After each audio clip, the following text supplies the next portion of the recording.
Alors il y a bien ceux qui affirment vivre selon les règles de la science légiférée, la loi d'Allah, le Coran et la Sunna, et rien d'autre. Et il faut reconnaître que quand tu les vois, femmes et hommes, ils laissent très peu de place au doute. Sauf si tu t'approches un chouïa. Et là, tu vois quand même des trucs étranges.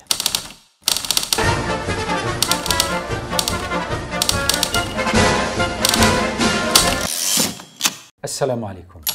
Toi aussi, tu es de ceux qui pensent qu'il y a de faux musulmans, et des vrais aussi, et que ce serait valable partout dans le monde? Ah, mais si c'est le cas, pour la France par exemple, comment distinguer le vrai du faux? Alors il y a bien ceux qui affirment vivre selon les règles de la science légiférée, la loi d'Allah, le Coran et la Sunna, et rien d'autre. Et il faut reconnaître que quand tu les vois, femmes et hommes, ils laissent très peu de place au doute. Sauf si tu t'approches un chouïa. Et là, tu vois quand même des trucs étranges. Déjà, et on en a déjà causé, ils vivent en terre de coufre, de mécréance, alors qu'ils devraient émigrer, faire la hijra, vers une terre d'islam. C'est une obligation. Ensuite, ils te font croire qu'ils vivent un islam intégral H24. Moi, je veux bien, mais les fringues, par exemple.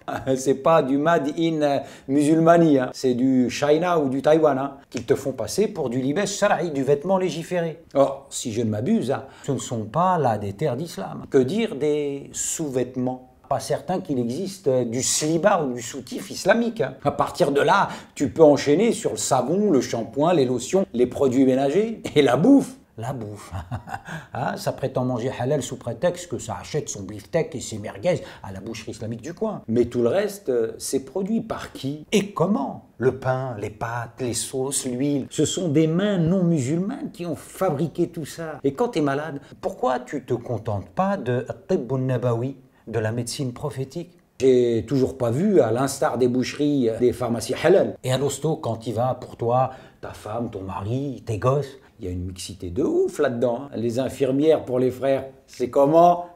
Et les médecins, femmes et hommes, qui soignent, ce sont des musulmans. Tiens, et les aides sociales, qui crachent dessus? Parce que ça aussi, c'est l'État laïque qui offre son aide aux plus défavorisés, mais pas que. Là, on prend, carte vitale, tu l'as.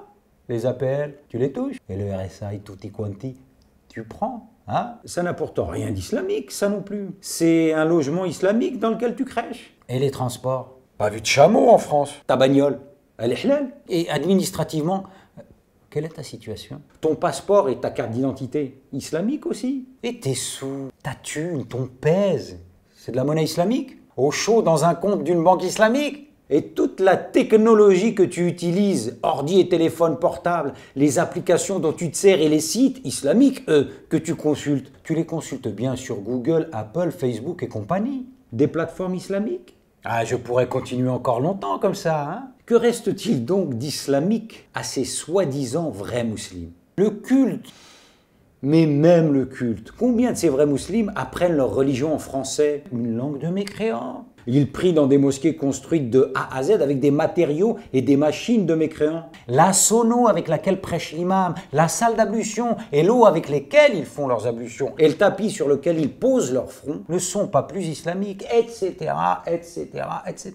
Finalement, toi qui te prends pour un vrai musulman et toi pour une vraie musulmane, à part ta grande gueule, qu'est-ce que t'as d'islamique? En tout cas, ma grande gueule à moi, c'est celle d'un musulman, mais un musulman qui te veut du bien.